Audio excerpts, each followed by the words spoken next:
The owner of this house has significant hail damage on her roof, but she also wants to sell her house. As I see it, she has 4 options to be able to get this house sold. These options all have to do with her roof, and they're going to cost her between $16,000 and $30,000, depending on which way she goes. So let me walk you through what I think her options are, from the worst to the best. And I'm going to tell you, if this were my house, what I would do. Now, if you're thinking, well, I'm not selling my house, so this video doesn't apply to me, hang in there with me, because even though you're not selling your house now, you probably will sometime in the future, and you might be faced with a decision like this homeowner that could end up costing you thousands of dollars. Now, this first option is the one that she told me that she's planning to do, and it's also the one that I think is her worst option. She's planning to try to put the house on the market and sell it in as-is condition, even though she knows she has significant hail damage on the roof. And like I say, I've seen that happen dozens of times when there's hail damage, especially bad hail damage like this, on the roof, and the house is for sale. Here's what I can see happening to this homeowner. She's going to put her house back on the market. She's going to get an offer on the house from a potential buyer. So then the potential buyer is going to have their roofer come out, do an inspection so that they can get an estimate of what it would cost to replace the roof. Now, this roof has a luxury shingle on it, so the shingles are more expensive. I'm going to guess that depending on the roofer, they're going to get estimates that are going to range anywhere from between $25,000 to $35,000. If this homeowner wants to sell her house in as-is condition, more than likely she's going to have to give a concession to the buyer so that they can have the roof replaced. That means that she's going to have to knock money off the price of the house. So let's just split the difference and say she's going to have to come up with probably a $30,000 concession to sell her $1 million house. That's why I think this is the worst option for her, because it's a $30,000 out-of-pocket expense. Now, her next option is better, but not much. She could choose to just replace the roof out of pocket, and instead of going back on with a luxury shingle like she has now, she could go back on with, let's say, a builder grade shingle. On this particular house, if she does that, it's probably going to cost her around $17,000. Now, that costs her about $13,000 less than if she offered the concession, and it's probably going to help get the house sold. But here's the problem with this option. This is a really nice house. It's going to be on the market for close to $1 million. It's in an upscale neighborhood. So any potential buyer might not be particularly interested in a cheap shingle on their beautiful home. Her next option would be better for her financially, but it comes with a potential downside that most homeowners don't think about. She could file an insurance claim. The damage on the roof is significant enough that I'm positive her insurance company would accept the claim and pay to replace the roof. There are 3 problems that she faces if she goes that route. The first is her deductible is crazy high. She has a $16,000 deductible. That's still better than if she pays out of pocket to put on a builder grade shingle. She's going to save herself about $1,000. But the second problem is that she's going to end up with a claim on her insurance record, which means that could affect her insurance premiums on any house that she's looking to buy in the future. The third problem is that she has now passed her 1-year anniversary date from the date of loss. The insurance company that she's with gives you 1 year from the date of loss to file a claim and get the repairs made. She's, at the time of this recording, she is 2 weeks past that 1-year anniversary date. Now, does that mean automatically that the insurance company would deny her claim? Okay, I've actually never seen an insurance company enforce that. That doesn't mean that they won't. So she could potentially end up with a claim on her record with no benefit. It's called a zero pay claim or a claim without pay. That's still a claim on her record. if there are so many potential downsides with this option, why do I think it's a better option than if she pays to put a builder grade shingle on and pays out of pocket?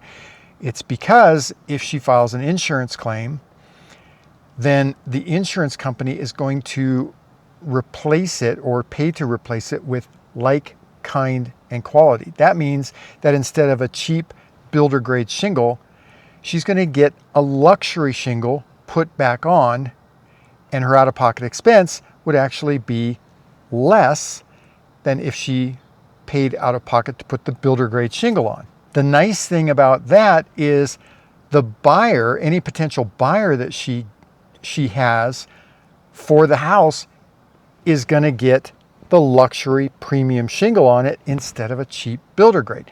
That, especially in the neighborhood where she lives, that actually might help the house sell faster and maybe even for more money. Filing an insurance claim would be tempting, and I don't think that it's a bad idea for her particular situation, but I actually think that there's a better option, and it's one that most homeowners might not even think about. And this is what I would do if this were my house. I definitely wouldn't want to try to sell the house in as-is condition, because I wouldn't want to take a $30,000 hit off the price of the home. I also wouldn't want to tear off a luxury shingle and put on a cheap builder grade shingle on a $1 million house, because I think that that could actually affect the sellability of the house. I also would be hesitant about filing an insurance claim because there are some unknowns. So what would I do? I would probably pay out of pocket to replace this luxury shingle. It's a CertainTeed Presidential. And instead of the Presidential, I would put on the CertainTeed Northgate. But why would I do that? Well, if I file an insurance claim, I'm going to have to pay $16,000 out of pocket. That's a given. If I tear off the Presidential and put on the Northgate, my out-of-pocket expense is going to be about $19,000. So that's only a difference of $3,000. One way or the other, to sell this house, I'm going to have to come up with some money, or I'm going to have to give up some money. The Northgate shingle, in my opinion, is better than the Presidential shingle that she has on there, and better performing than any other shingle that's on the market. And when I say better performing, I mean it's going to hold up to hail damage better. And in this area, that's of prime importance. The Presidential shingle that she has on there didn't go through last year's hailstorm and survive very well. But we've seen the Northgate go through hailstorms like that, and hailstorms even worse than that, and come through without any damage. Plus, a lot of insurance companies give really deep discounts off of the homeowner's insurance premium if they have the CertainTeed Northgate shingle. And it's not just the Northgate.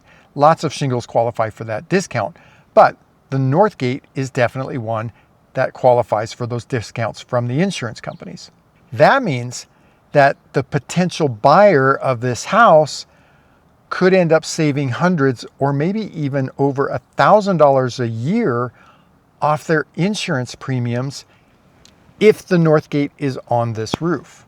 I still need to explain exactly why it is that I would go this route. But if this were your house, what would you do? Leave a comment down below. And let's not forget, I need to talk to you, those of you who aren't selling your house, and why this is applicable to you. But we're talking about in the option that I'm recommending. At a minimum, the homeowner is going to have to come up with $16,000 to get this house sold. For an extra $3,000, she can put on a better performing shingle, which is going to help the house get sold. Plus, it benefits the buyer as well. That might mean that she has an easier time selling the house. And like I say, we're talking about the fact that this homeowner is going to have to come out of pocket with some money, an extra $3,000 to get a $1 million house sold. That seems like a no-brainer.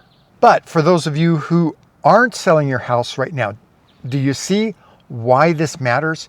It's because insurance companies are getting very challenging to work with on claims right now. As a homeowner, it's important that you file claims in a timely manner. as long as you know you have damage on your roof. I do not recommend that you call your insurance company and file a claim just because hail hit your house. You need to know whether or not you actually have damage. But here's the other factor that could impact you.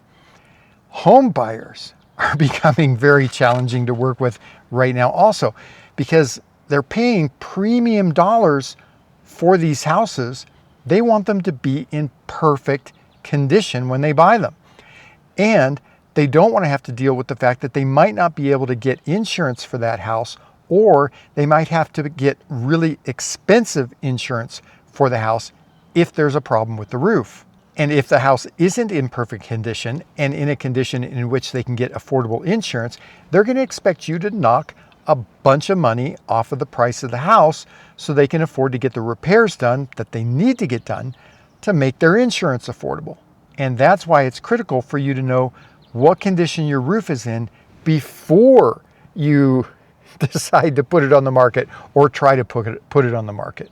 If you want to know how the roof can kill your home sale, you got to watch this video right here. And if you want to geek out on a bunch of fascinating videos about roofing and real estate transactions, watch that playlist down there.